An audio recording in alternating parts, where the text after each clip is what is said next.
What is up, guys? Michael here from TYT YuGiOh, and today I thought I would bring a discussion that's going to be very practically useful for anyone who has been considering buying any sealed Maximum Crisis packs. Now, I know that there has been a huge scandal on YouTube with like the Maximum Crisis, with people opening boxes with no secrets, even cases with no secrets, in some extreme cases. And as a result, there have been a lot of videos about whether or not you should invest in Maximum Crisis, should you buy Maximum Crisis, and stuff like that. And I've watched a lot of them by a lot of big YouTubers, and they've all been pretty frustrating for me because I'm actually an economics major, so I'm pretty into math, and a lot of them were really not very quantitative, and so I just kind of wanted to go through and take a more rigorous approach at this issue. I just got out of my last final, so I have math on the brain, so without further ado, let's go ahead and jump right into the math. So the way that this works is you have to consider what's called the expected value. Expected value is a fairly basic economic or accounting concept, and it's basically the expected amount of profit or the expected worth of what you're going to get for the money that you buy. Now, we get that based on very simple math, just algebra, and based on a little bit of probability theory. So right here, I have the math all worked out. Let's slide up to the top right here. So let's use the secret rare bar up here as a sort of an example. So there are 8 secret rares in the set of Maximum Crisis. These are the prices listed. This is Diagram, Ghost Dash, Masterpiece, Unending Nightmare, Tornado Dragon, Zark, Duelist Alliance, and another shitty one that no one wants, the Ultra Polymerization.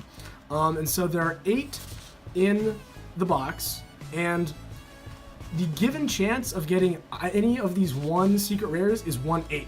So the expected value of each of these secret rares per box is 1/8 times each of these values. So in a little more longhand, really it would be 95 times 1/8 plus 80 times 1/8 plus 30 plus 1/8, etc. But I just went ahead and factored out the 1/8 just to keep it short and sweet and fit on one line for you guys. And now you're going to multiply that expected value by 2 because you get 2 secret rares per box, or at least you should. I should note that this math is with the assumption that the ratio of which cards you get is completely equal and perfectly randomized on a large scale. Obviously, there are some factory errors, like I mentioned, so in those cases, this will not apply. But assuming that you have, product that is properly randomized, this is what you get. So, anyway, if you buy a box of Maximum Crisis, the expected value out of the secret rares is going to be this number right here, $62.25. Again, that's based on the value of the secret rares currently available, how many you get, and the probability of getting each one. Likewise, you can calculate this for the Ultras, Supers, Rares, and Commons.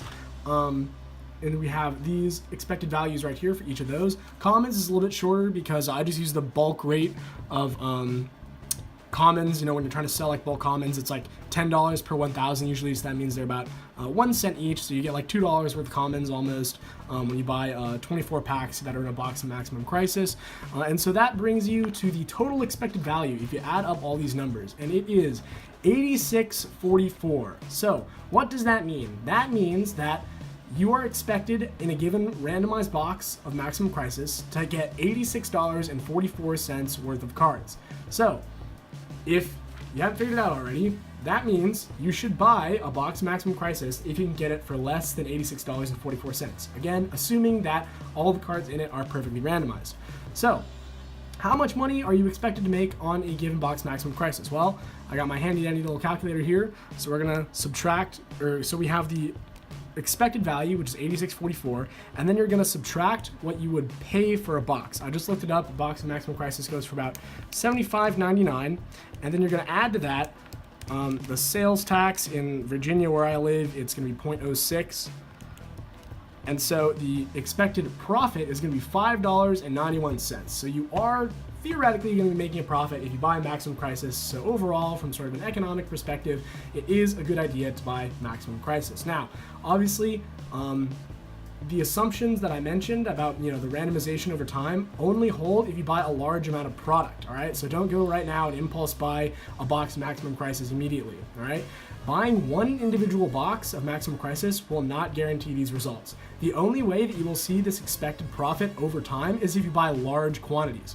So I guess really the point of this video is if you're considering buying a case of Maximum Crisis or a large quantity, then I would say that it's a good investment as long as you can make sure that you are not getting a factory default, all right? But again, there is always the chance, in fact, an equal chance among any other possibilities, that you get a box of Maximum Crisis that has Zark, Duelist Alliance, and like only $1 ultra rares, like only 10-cent super rares and stuff like that. So definitely keep that in mind. But in terms of should you invest in Maximum Crisis, which again is sort of the topic that I've been seeing floating around lately, economic theory says that you definitely should. But again, be wary of those factory errors. So hopefully you guys found this video informative. This has been Michael from TYT YuGiOh, signing out.